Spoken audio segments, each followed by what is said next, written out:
Welcome to Unpacking Peanuts, the podcast where three cartoonists take an in-depth look at the greatest comic strip of all time, Peanuts by Charles M. Schulz. Hey everybody, welcome back to the show. This is Unpacking Peanuts. I'm your host for the proceedings, Jimmy Gownley. You might also know me from my comics, Amelia Rules, The Dumbest Idea Ever, and 7 Good Reasons Not to Grow Up. Joining me as always are my pals, co-hosts, and fellow cartoonists. He's a playwright and a composer, both for the band Complicated People as well as for this very podcast. He's the creator of the original comic book Price Guide, co-creator anyway, the original editor of Amelia Rules, and the cartoonist behind such great strips as Strange Attractors, A Gathering of Spells, and Tangled River. It's Michael Cohen. Say hey. And he's the executive producer and writer of Mystery Science Theater 3000, former vice president of Archie Comics, and the current creator of the Instagram sensation Sweetest Beast. It's Harold Buchholz. Hello. Hey, guys. Well, it has been a little peek behind the curtain. It has been a long time since we did the first half of 1977. So it is going to be interesting to see. We had a little unforeseen delay in recording. And it's going to be interesting to see what we come up with here on this second half. How about then we just get right back to this great year of strips? Cool. Sure. Yep. April 8th. Oh, starting auspiciously. A golf strip, as we know, my favorite. So Snoopy is out golfing, and good old Woodstock is with him. And Snoopy says, I wonder how many yards it is to the green. In panel 2, we see Woodstock very cleverly counting his paces as Charles Schulz is doing it, showing us him doing that with just those little hash marks. Then we have panel 3 of Snoopy just waiting as the clouds darken. And then in panel 4, it is night and Woodstock has returned. And Snoopy says, 251 yards.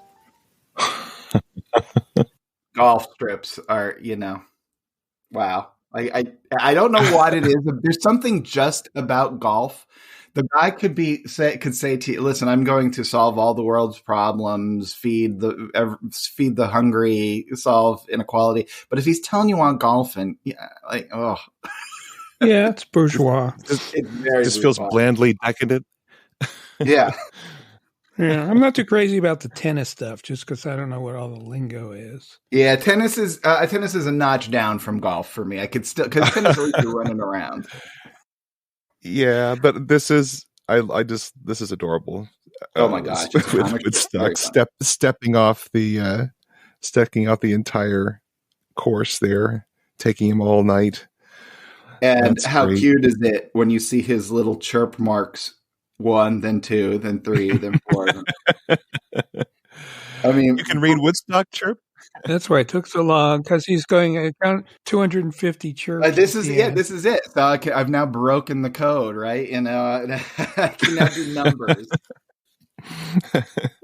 I just think that's such a clever thing for him to add in because, in a newspaper, when you're not reading it for your podcast, you're probably not even going to notice that he's adding one with every step Woodstock takes. But it's very That's cute. right. Yeah. Yeah. He could have done it in Roman numerals too, but he didn't. Yeah, he does not do the Roman numerals. But that wouldn't be chirps. So he had to stick with it. No. April 25th, Peppermint Patty's in school at her desk, and she says, please, ma'am, no hard questions this morning. The sun is shining. It's a beautiful day. Let's not spoil it. Who was Moses Mendelssohn? You spoiled it. What kind of grade school is this? I feel that way about most days. This is some school. Moses Mendelssohn. That's just nuts. No, by the way, we should give Peppermint Patty credit for wanting to go to obedience school because they have some tough classes. No kidding. That's grade schools. I'm telling you, Moses Mendelssohn. Well, we can use this as an obscurity, I suppose. Peanuts Obscurities Explained. Isn't he's a philosopher? He was religious. Yeah, he was a German Jewish philosopher from the 1700s. Yeah, that's what I thought. He kind of wrote on a bunch of things, but also one of the things he wrote about was kind of religious tolerance, the argument for religious tolerance. So, yeah, but that's so he's not Felix Mendelssohn's father or anything. No. Yeah, no relation to Felix the Okay. cat or Felix Mendelssohn. You know what's great, though? Not to my Because knowledge. of what he wrote, religious intolerance is no more. Well, he might have helped a few people out. It always makes you feel bad when you're writing something and you're like, okay, I feel like I'm really saying something. And then you realize people have been writing about the same problems and foibles and everything for thousands of years. Well, I'm sorry, Jimmy, you couldn't solve all the world's problems, but you probably helped in the world a little bit, right? Doing your bit. I know, but that's all I want, Harold. It doesn't seem like it's too much to ask. It gets a little scary if you think you could just but by solve all the doing world's it problems. only through comics. I don't want to get up off my ass. But it's hard work behind the drawing board. I guess it is. It is true. I do feel like anything also too early in the morning does spoil the rest of the day. So I'm with Peppermint Patty on that. But boy, that teacher, I don't know.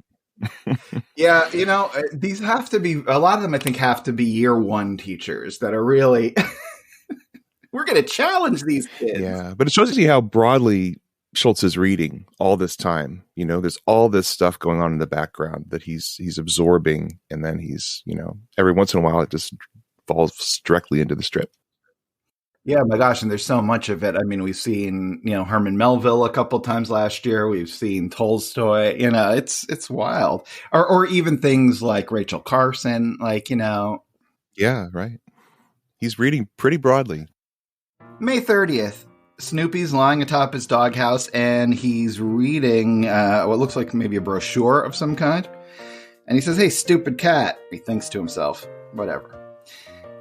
And then he's sitting up, thinking with his mouth open, and says, "Here's an ad for round the world cruises. Why don't you take one and don't come back?" And then we get the familiar slash, which sends Snoopy flying in the air. And then we see the cat has slashed Snoopy's doghouse in half. So now he's lying on only the doghouse stump. And he continues to read, "Here's an ad I should answer myself. How to keep your mouth shut." Here we have an example of what's going to be the new model Snoopy.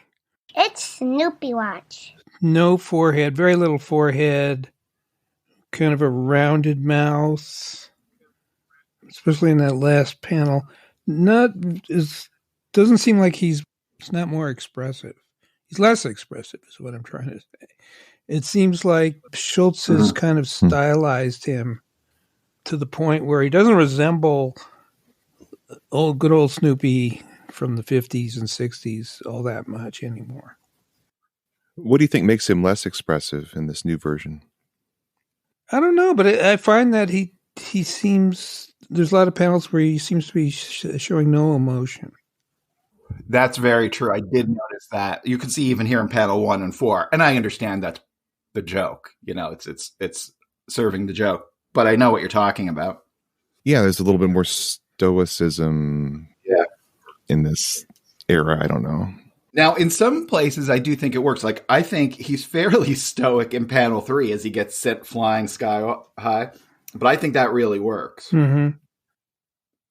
Yeah, I think, well, he does have a history of doing that, right? Not having the characters show expression, no mouth, just the eye staring at the other person. The lack of forehead, because it was pretty Schultz big style. Not too long ago. So foreheads add to expression. Maybe it makes him look cuter, but it also makes him look a little stupider.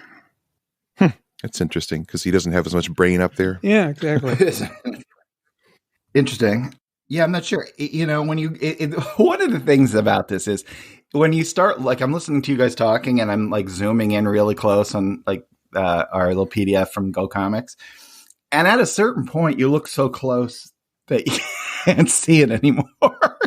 You're like, is it expressive? Is it not expressive? I don't even know. I don't know. Well, just go ahead to the next one. That's another good example.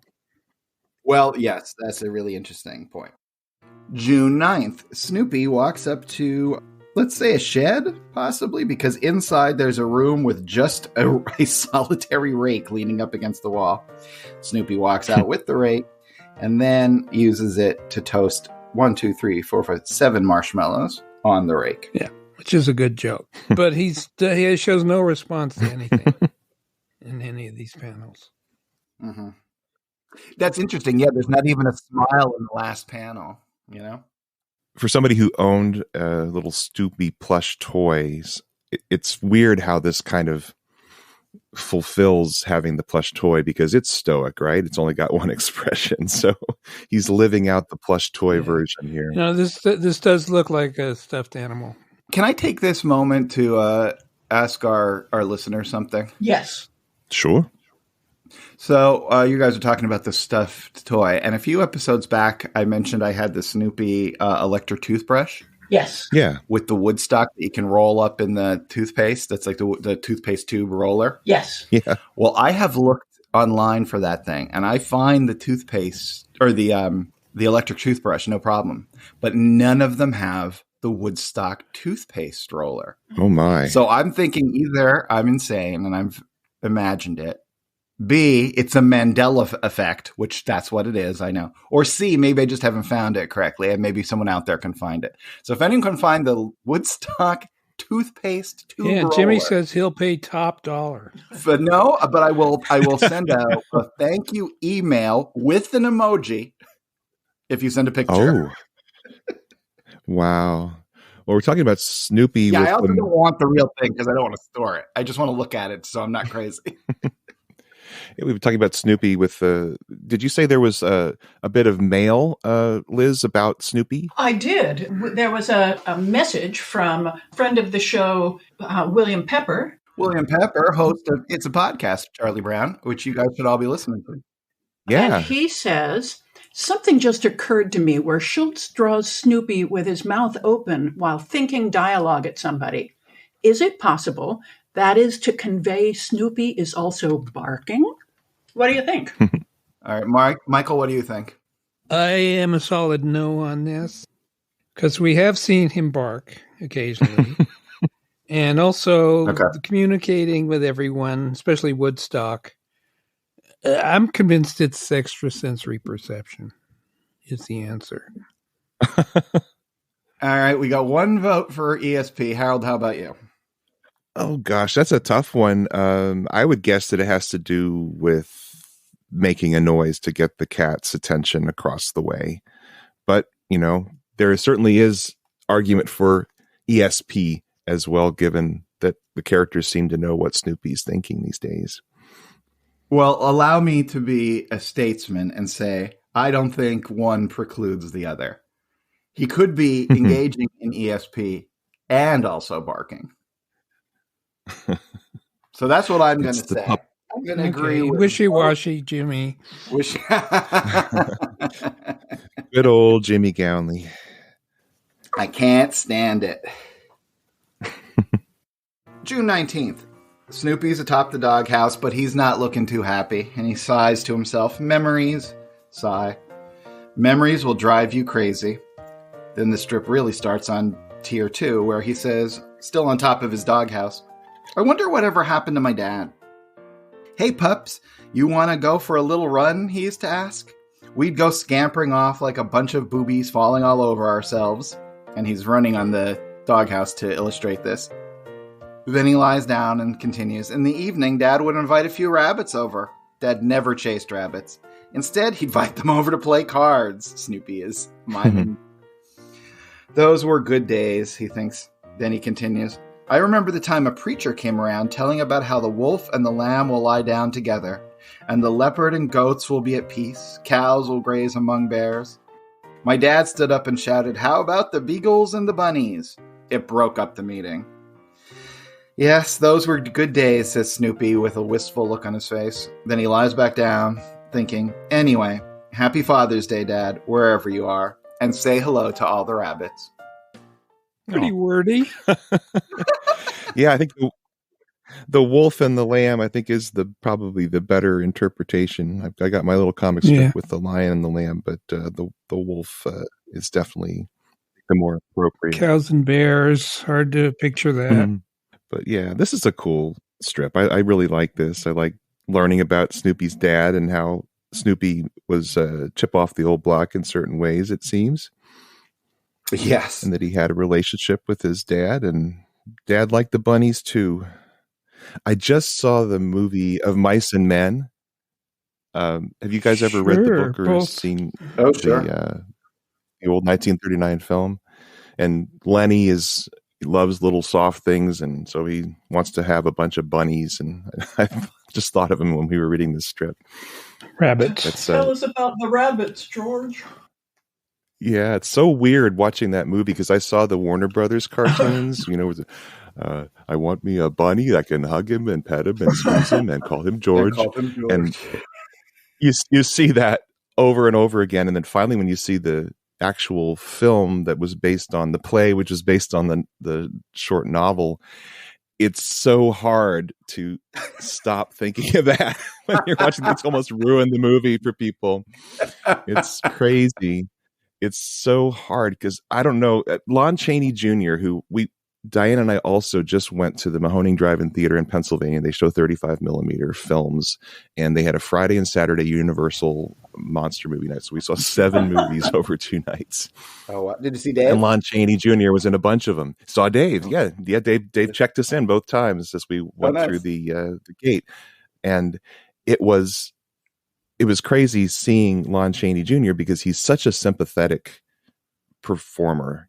He's not really heralded much as an actor, and his very first movie was Of Mice and Men, and he plays George, this big kind of hulking guy who's not very smart, and he loves these little bunnies, and here they are. He's such an iconic performance in that, but the problem is, he's iconic because of the humor that people have based on that character. So you just can't see it fresh if you know anything about Warner Brothers cartoons. That's kind of like we were talking about with Rosebud and Citizen Kane a few weeks ago. Yeah, because that was my first exposure to Citizen Kane, and by golly, Schultz gave away the ending. Mm-hmm. And I was a little upset because when I did see it, I have no idea what it would have been like to watch it fresh and see that at the end, and because it didn't feel profound at all at the end because I knew it from the very beginning. Right. July 13th. Good old Lucy is out in the outfield and a ball lands right behind her head. Bonk. Charlie Brown comes out. There's no excuse for missing a ball like that. There's absolutely no excuse. Lucy says, the moons of Saturn got in my eyes. Take it back. That wasn't a bad excuse, says Charlie Brown. I love this one. Now, this is a throwback, Michael, right? Oh, yeah, but it's the best retort she's ever had. I'm going to start saying this. It's just the greatest excuse. I like that it's not Saturn itself. Right. You can actually see Saturn. Just the moon of Saturn. Right. July 14th. Oh, I like this one. Linus and Sally are hanging out at the thinking wall. Linus says to Sally, I thought you went to summer camp. How'd you get out of going? Then Sally answers, I followed a very simple plan. I hid under my bed for 3 weeks. Well, Charlie Brown can sleep in a cardboard box for a few days and not be found by his parents. I guess Sally can hide under her bed. Like the Brown parents are getting as bad as the Van Pelts. Charlie Brown's across town sleeping in the box. Sally's hiding under her bed for 3 weeks. It's fine. There's something going on. And I think Schultz single-handedly made huge damage to the summer camp world in the United States. We went with the tax every year. All these kids are hiding under their beds. Well, like from this point on in pop culture too, the camp is nothing but a place that you go and get murdered. Like it's amazing that any kind of camp survived the 80s with the slasher movies. Yeah, boy, camps did have a bad. Well, it was all Schultz. Schultz really made me never want to even consider going to camp. It just sounded so horrible. But honestly, even in movies when it's supposed to be a cool place or fun, it still seems completely hellish. That's true. Yeah, can you think of a movie where going to camp is like, oh, I wish I were there. No. I wish I were at that camp. I can't think of a single film. No. Makes it look like you really want to go to camp. Absolutely not. There was a Dennis the Menace comic that he did, and they reprinted it multiple times, where he goes to camp. That was based on an actual camp in California, and he did his best to make it look good, but that's probably as close as I've seen. It's like, oh yeah, let's do that. Those Dennis the Menace comics are amazing. The ones like there's a YouTube channel called Cartoonist Kayfabe, which I'm sure a lot of you know. I like it a lot. And they did an in-depth dive on Dennis Goes to Hawaii. And they talked a little bit about like, you know, how those things were produced, where they would send the writer and the artist and they'd get all this reference photos. And like, isn't that nuts? Can you imagine a comic book sending people to Hawaii to get reference? I know. And that is one of the best-selling comic books of all time. I think they reprinted it multiple times. Hawaii had just become a state, and they sold millions of copies of that thing. Yeah, so why didn't they just like Google some photos? I know, so dumb. National Geographic was good enough for Karl Barks, right? So, that's another thing people just don't.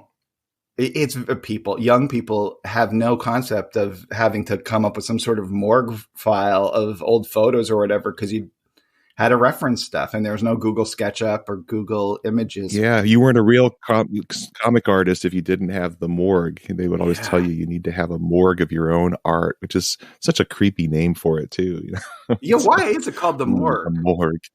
I think it had to do with the newspapers where they had the stuff that had been in yesterday's paper. It's dead. It's dead. Got it. You know, everything from the old days. I see. See, now I learned something too. That's why I do this show. July 20th, Snoopy and Woodstock are sitting on top Snoopy's doghouse, and Snoopy says to Woodstock, "I say forget it. You're a bird. You can't change what you are." And then in the last panel, Snoopy says to a disappointed Woodstock, "You're a bird, and birds don't shave." Poor Woodstockies. Although a little could be taken off the top, I think. Yeah. Woodstock's this is just to show that his concept of Snoopy is not set in stone, because the forehead's back. So he hasn't quite settled on it yet. Well, that's interesting. Now, it may seem like this is an insane thing to focus on, but, well, you could say that about the whole podcast. However, you're really on to something there. It's very strange, because it is a fairly significant difference between, let's say, the June 19th Sunday and the July 20th that we just looked at. And I cannot imagine he is in any way doing any of this consciously. He's just drawn Snoopy, right? I mean, I'm asking. He's not in July 20th going, no, today he needs to be a little more of the old, right? I mean, it's got to I don't think be he's flowing, I would think. Pondering the forehead, but that's definitely the direction it's going. We've probably experienced this with our characters. You just don't think about it, and they evolve on their own. So do you think he's shifting it emotionally? Because something's emotionally happening in the strip? I think that plays in every artist to some degree, that there's a little bit of the emotion you're trying to convey, and the drawing has to get its way into the drawing somehow. I think there's probably is something to that. Yes. It's interesting, yeah. Because he's trying to make an argument, so he's got to be a little brainier if he's going to convince Woodstock.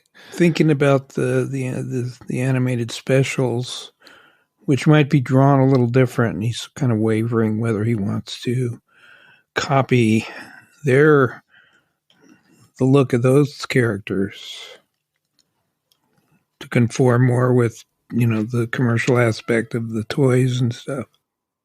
The one thing I wish in the animation, particularly now that it's later and that this is doable, I wish they could get a little more of the ink line feel, you know? But which ink line? Which era ink line do you think I is would the just pick something from one? the 60s to 70s. I'd try to find something in that sweet spot and make something that is like the... You're right. I mean, they could just make... This is the pen line that you're going to use, and they could recreate that Radio 914 nib. You're right. Yeah. That would be wild. Wouldn't that be cool? Yeah. Yeah, well, maybe they'll start to do that. Yeah, Peanuts Worldwide, get it together.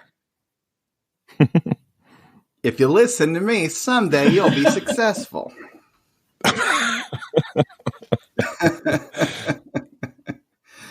August 8th. This is the end of a sequence where Charlie Brown has been forced to be Peppermint Patty's watchdog, sitting out on the on the stoop at night, and he has not been a great watchdog. And so this morning, Peppermint Patty comes out and says, "Okay, watchdog, you can wake up. It's morning." And we see poor Charlie Brown just slumped over, sitting on the steps. Z. In panel 2, he says, "Wow, that was a long night. I don't think I'd make a good watchdog." But then in panel 3, Snoopy returns. "Snoopy, where have you been?" Charlie Brown says. And then in panel 4, Snoopy thinks to himself, "Around the world and back, I'm in love again." Snoopy in love. Creates a little suspense. Now, this is the one that eventually gets adapted into the animated special about Snoopy and Spike, right? Spike runs away with There's this also girl, something. Yeah, the spoiler alert. Yeah, it's going to happen. Poor Snoopy. Well, there's also something about this strip that is minorly momentous in the history of the strip. Something happens in this daily strip that happens for the first time in the 27 years of the strip. In this particular strip we're looking at? In this particular strip. Wow. I'll give you a hint. It's in the first panel. Long pants. No. I don't know, Harold. You got me there. No idea. So this is the first strip where Schultz dropped the peanuts inset in the upper left-hand corner. Amazing. So he now can use the upper left-hand corner for the first time in any of the dailies, because in the past, peanuts was white on black in the upper left-hand corner as a little rectangle in the strip, and so he couldn't put writing in the upper left-hand corner or artwork that needed to be. Well, how come we're not seeing it? They took it out for all the reprints. Yeah, which is it bugs you when you realize that. You go back and you look at the old strips and like, oh man. So there's never been dialogue. Even how little space he had. What a handicap that is. There's never been dialogue in that corner. Never would have noticed that. Yeah, this is a big deal. So Schultz has got a little more space to work with now. Just after 27 years. But it does change the aesthetic very subtly going forward.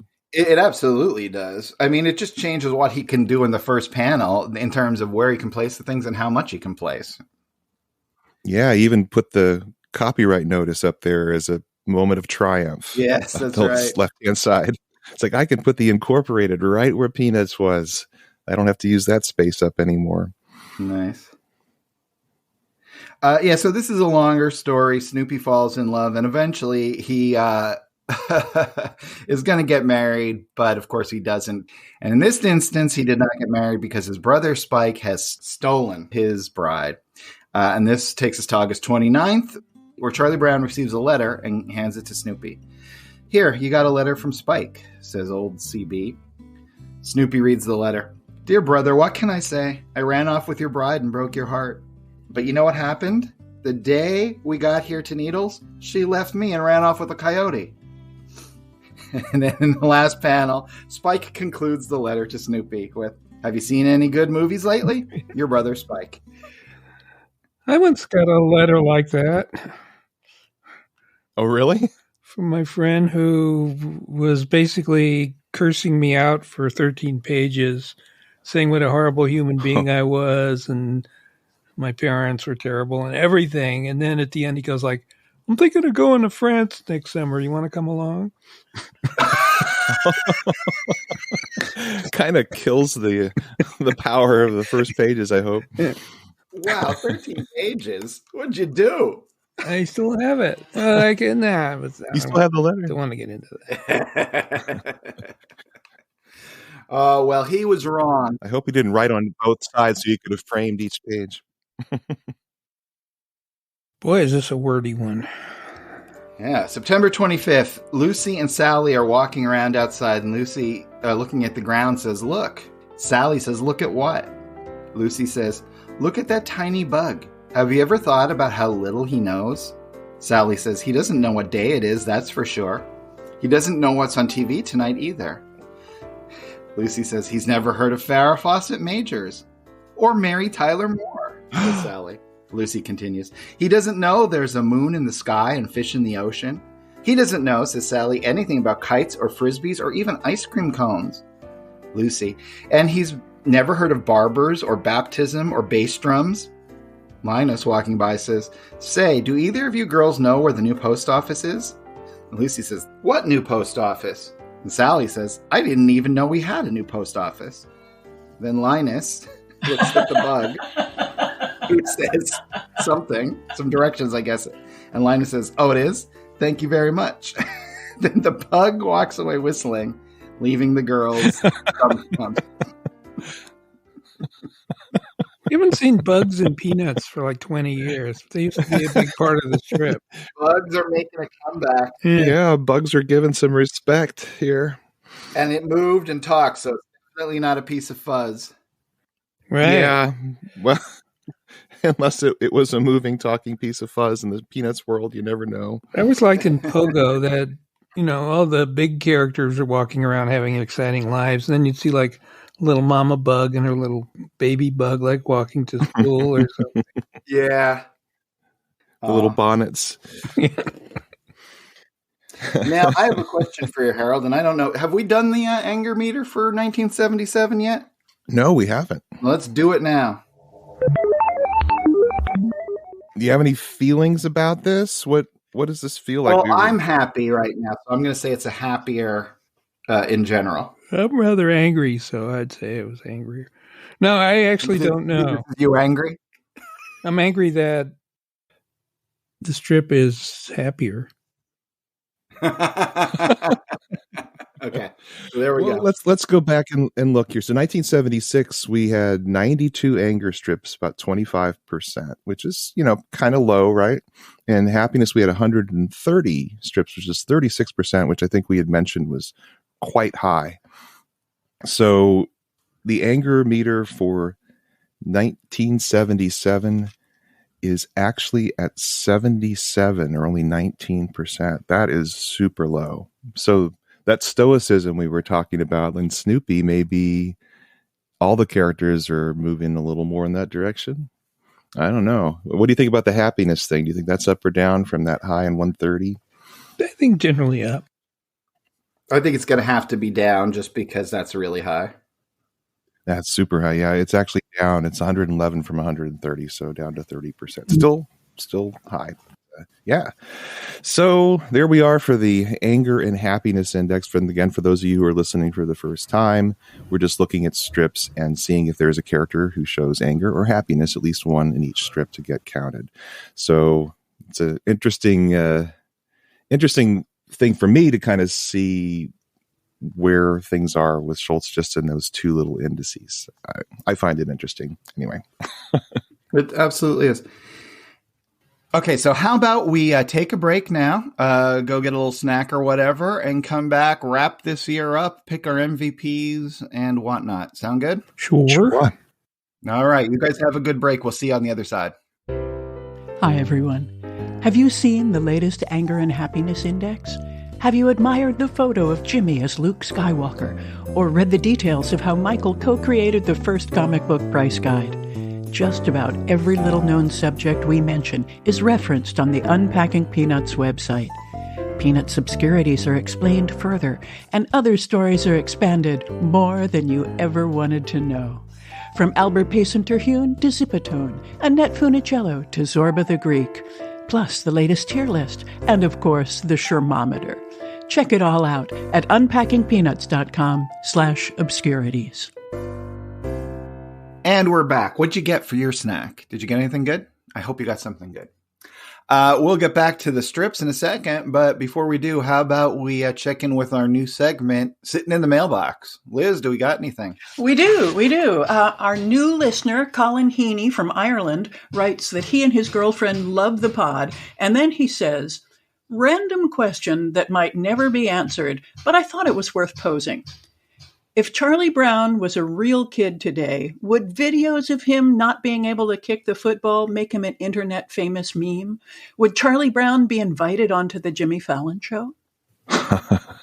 Well, poor Charlie Brown. I hope he wouldn't have to go on the Jimmy Fallon show because they'd make him sing or something. And can I just say, as a society, I think we need to stop encouraging Jimmy Fallon's musical career in any way. Like, we just got to stop as a people. Just, it's the right thing to do. What do you guys think? I think there's a chance he would be a meme for sure. Yeah, if he was that famous and he was having that same thing happen over and over again, which would become a meme. And then somebody's using that fame to promote their show to get people to watch. Yeah, well, have you guys ever seen the kid that was on the local news who wound up on Ellen multiple times? I was trying to think of what with the shoes. The kid was being interviewed about something. I think he was at like the fair, like the county fair or something, and he was saying, I forget what the word was. Was it actually? No, I know. Are you talking about apparently? Apparently, yes. Apparently, yeah. That's from PA. That's where I grew up. That's Scranton Wilkes-Barre. That's right. Yeah. Apparently, I'm doing this, and apparently, I'm doing that. And apparently, I'm going to be on the news. Yeah, it's really funny. He was just a delightful kid who's so funny, and then somebody saw it and said, "Hey, we can have him on our daily talk show." And he was a big hit, and they kept bringing him back. If they can bring somebody who's saying apparently on the local news and becomes a meme, why couldn't Charlie Brown become a meme? Absolutely. I just hope they don't ask him about his hair, because that's got to be a sensitive issue for him. All right, so I think that settles that. What do you got? Anything else, Liz? Yes, I do. Let me see. Okay, so super listener Debbie Perry writes, on one of your episodes, you asked your listeners about their favorite comic strip artists and art styles. Aside from Peanuts, I always enjoy reading Garfield in our Sunday paper. While Jim Davis didn't draw all of them, the strip has a funny-looking style to it that drew my eye. Popeye had a fun, sketchy pen and ink look to it, and while they weren't always the funniest strips, Heathcliff and Family Circus are also fun just to look at. Zippy the Pinhead was another strip I never missed when I was in college. I like Bill Griffith's detailed art along with his often enigmatic stream of consciousness writing. Currently, I like Dana Simpson's Phoebe and Her Unicorn and Charles Brubaker's online strip, Lauren Ipsum. Both of them are funny and fun to look at. All right. So those great. are some recommendations. That's great. Yeah, and respect for anybody who mentions both the Family Circus and Zippy the Pinhead as favorites. Yeah, that's got to be that's wild. That you are a cartooning connoisseur if you can bridge that gap. Absolutely. That's pretty wild. Another regular contributor, James McCleary, writes, I listen to your podcast while I'm drawing or painting, and I want you blockheads to know that this year, in addition to submitting some paintings to the state fair, I submitted a rather unusual heritage craft. Instead of a quilt or a cornhusk doll or something normal like that, my heritage craft was my attempt to recreate how daily comic strips were made 100 years ago. And amazing. And then in a second message, he wrote back and said, I just got back from the fairgrounds. My heritage craft, how were comic strips made 100 years ago, got third prize. Right. And he sent us some pictures. I'll post it. Yeah, so it's cool. a very cool project. I got to see those pictures. First off, though, you were robbed. Whatever first and second was, looking at that was clearly some shenanigans and chicanery there. We're going to launch an investigation, but yeah, it's really cool. It's an amazing project. Can you describe it verbally to get us all excited as we go and see it in the obscurity section of unpackingpeanuts.com? Yeah, I mean, he is literally doing comic strips using the old-fashioned tools on paper and using that. So India ink and yep, is how it, they is were it made. dip pen or is it a brush? Or well, you're going to have to go and see. Okay, I think he has both actually, but cool. It's worth checking out the pictures, and it's very, very interesting. It's also, it's just crazy that like 100 years ago they were made this way. They were also made this way like 30 years ago. It's last year if it's you. Or last year. Right. Or if you're a crazy person. But it's worth checking out. So thank you for sending that. That's awesome. And lastly, Tim Young, also a regular contributor, says, hi, folks. Harold has been talking about newspapers doing polls about their comic sections. My brother and I voted in the Des Moines Register's comics poll in early 1979. I was 13. My brother was 10. I recall that some of what we advocated in the poll carried the day. Beetle Bailey was added, Encyclopedia Brown, a strip that my brother and I thought was poorly done, was dropped. I remember we enjoyed the feeling of our voices being heard. Take that, Encyclopedia Brown. Wow, I didn't know Encyclopedia Brown had been turned into a comic strip, because that was originally like little mini mysteries done, I think, in Scholastic books. I used to get a bunch of them. I loved the mini mysteries that you could read as a kid, part of the Scholastic book fairs and book clubs. But I didn't know that they had turned it into a strip. I don't know. Did they have a mini mystery in 3 panels, or how did it work? Yeah, apparently it didn't. Recollection. We also got from the Peanuts hotline, we got a text from Shaylee Robson, who wrote, "Hello, Unpacking Peanuts gang. Just wanted to pop in and wish you a happy Halloween." Yeah, happy Halloween. We're recording this on Halloween. "It's my favorite holiday and love dressing up for the day. I'm actually going to carve my pumpkin with my sister. Only downside, since I live up north, we already have snow. Hope you have a spectacular day, Shaylee." Well, in Pennsylvania, we've had some blizzards in October. I remember one year on Halloween, there was trick-or-treating was actually canceled because we had something like 10 inches of snow. Oh, wow. Not anymore, That's though. Pretty intense. Well, thank you all for writing in. We love hearing from you. And like I said, if I don't hear from you, I worry. So you can reach out to us in a number of ways. You can just send us an email through our website. We're unpackingpeanuts@gmail.com.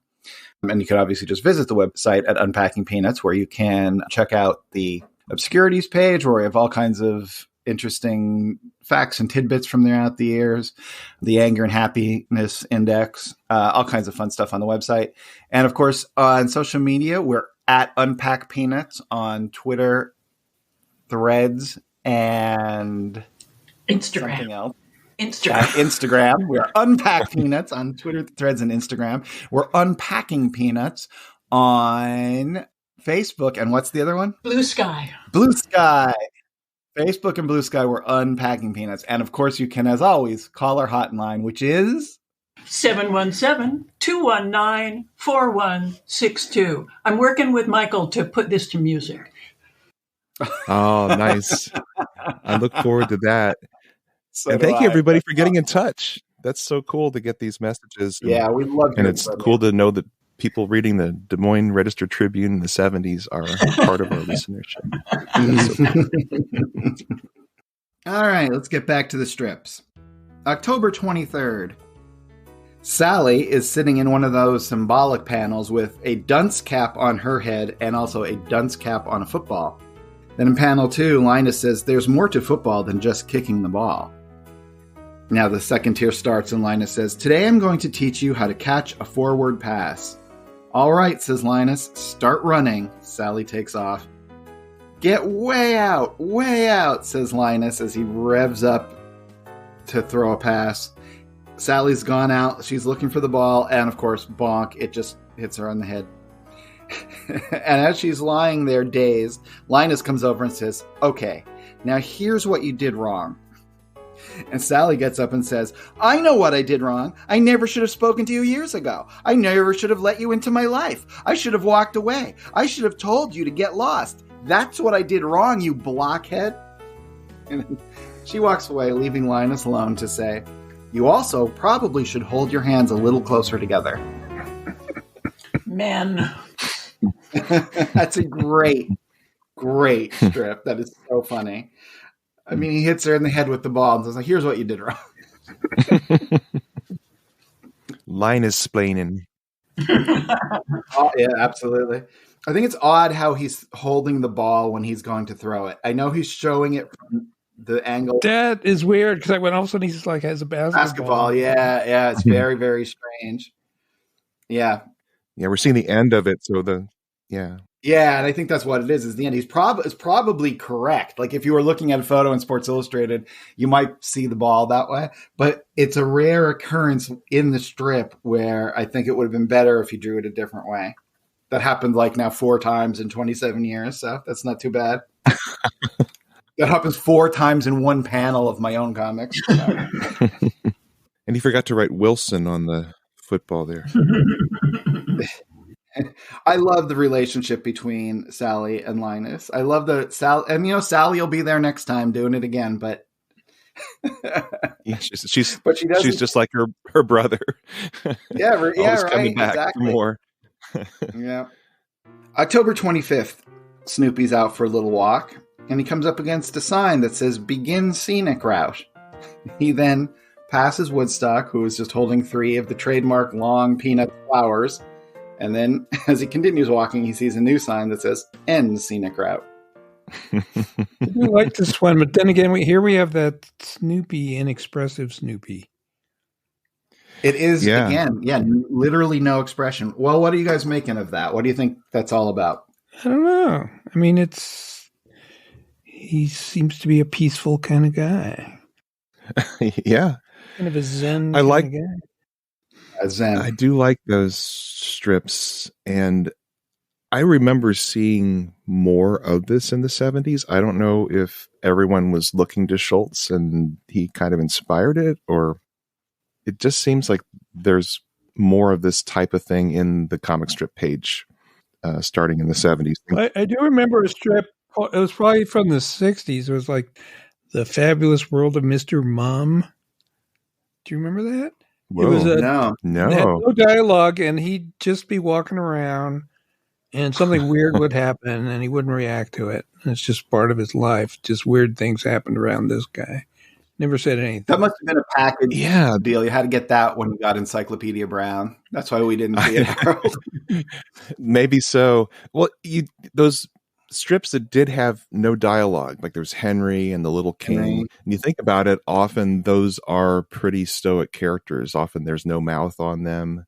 That's interesting because you know if there's no dialogue, why do you have to show a mouth? But that tends toward this kind of stoicism in the strips. So yeah, I find Henry one of the most disturbing character designs of all time. Agreed. Okay, good. Yeah. December 26th. Charlie Brown and Lucy are hanging out at the old thinking wall. And Lucy says to Charlie Brown, "Just before the test began, our teacher goes, 'Does everyone have a pencil?' The fat kid across the aisle from me goes, 'I don't.'" It continues in panel 3. Then this other kid with the glasses goes, "Sure you do. You have mine." And then in panel 4, Charlie Brown leans on his hand and says to Lucy, "Whatever happened to the word said?"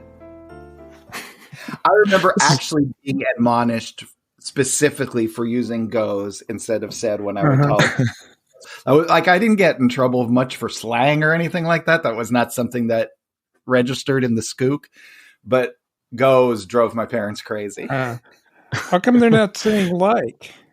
Our teachers like, "Does everyone have a pencil?" And maybe that's more of an 80s thing, like go. This is old guy humor, but it's funny old guy humor. Yeah, absolutely. Absolutely.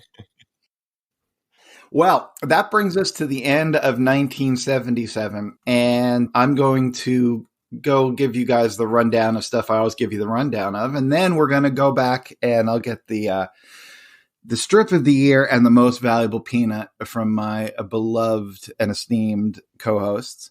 So, again, if you want to reach out to us, it's unpackingpeanuts.com. We're unpackingpeanuts@gmail.com. You can just send us an email. Unpacking Peanuts on, for sake, I can't think of any of these anymore. We already did it. All right. So all that leaves then is for you guys to tell me your MVP and your strip of the year. Michael, you go first. Well, okay. Not sure about MVP, tell you the truth. I probably enjoy the Woodstock stuff the most, so I think I gave it to him last year. I'll do it again. All right. Do you have a strip? Yeah, I got to go with the Moons of Saturn, July 13th. I mean, Lucy's she just came up with that. I mean, good for her. That was just great. It is a good one. Harold, how about you? This is a really balanced year for characters, I think. Yeah. I'm kind of torn between Charlie Brown and Snoopy. I think I've given it to Snoopy recently. I will give it to Charlie Brown this year. Good pick. And I have to say, my favorite strip is the one from March 15th, 1977, when Charlie Brown winds up in the new neighborhood after he's run away from home, and he meets the two little kids. And Charlie Brown says, "Where am I?" And the kid points at him, goes, "Right there." And the other kid says, "We were practicing and your head got in the way of our ball. We're looking for an older person to coach our team. Do you know anything about baseball?" And Charlie Brown has that big grin. I mentioned this before, but I do love it when Charlie Brown has a little victory in life, and this is one of them. And it's mixed in with 3 gags and 4 panels. You can't go wrong with that. The 3 gags and 4 panels, absolutely. I agree. You cannot. I love the whole sequence of Charlie Brown coaching the team, living in the box. That's one of the real highlights of the whole run for me. I couldn't wait to get to it, actually. So I hope we did it justice talking about it, because I love that whole sequence. I'm going to go, though, for my strip of the year, since, I could definitely go for one of those, but I'm going to go ahead and go with October 23rd, which is Linus teaching Sally how to catch a forward pass. I think that is a great character moment for both of them. And for most valuable peanut, I'm going to go back 1 week and pick the bug that gave Linus directions to close. Yeah, I was hoping for that. The bug rule. All right. That was... So what is your pitch to Peanuts Worldwide for the bug? All right. So here's the thing. It's the bug and his best friend, who is unfortunately a piece of fuzz. And they just they sit in front of the wall. All right. Yeah. So top of the wall, and there are 2 characters talking. Then you just pan down right to the bottom of the wall. You see a bug and a piece of fuzz, and that's my pitch. That's a great idea. You could have a little gift book. It's always the same image. It's Bug and Fuzz, what it's called. Yes. They're sitting on top of the wall or on the sidewalk, and there's no difference in the artwork, and you just change the dialogue. Exactly. Bug and Fuzz. Exactly. And the fuzz never says anything, but somehow he helps the bug come to realizations. Yeah. I think that could work. I think that's a hit. Hey, now, and keep in mind, if you guys have any ideas that you want to include in our various pitches that are unasked for and uninvited from Peanuts Worldwide, you can let us know. Now, you will not be getting any cut from us or anybody else, but I'll think about you now and again. And nod any and smile. Similarities between pitches, living or dead, is entirely coincidental. But you'll give him an emoji, right? Yeah. Yeah. Well, we'll see. If it's a good one, you'll get an emoji. Well, it is always fun just hanging out with my pals and hanging out with you characters, discussing Peanuts, discussing comics. I love it. I love that we get to do this. We're going to come back here next week to continue the show. Until then, write us, text us, email us, do whatever you can. We want to hear from you. Until then, for Michael and Harold, this is Jimmy. Be of good cheer. Yes. Be of good cheer. Yes. Be of good cheer. Unpacking Peanuts is copyright Jimmy Gownley, Michael Cohen, and Harold Buckholtz. Produced and edited by Liz Sumner. Music by Michael Cohen. Additional voiceover by Aziza Shakrala Clark. For more from the show, follow Unpack Peanuts on Instagram and Twitter, Unpacking Peanuts on Facebook and YouTube. For more about Jimmy, Michael, and Harold, visit unpackingpeanuts.com. Have a wonderful day, and thanks for listening. Wow.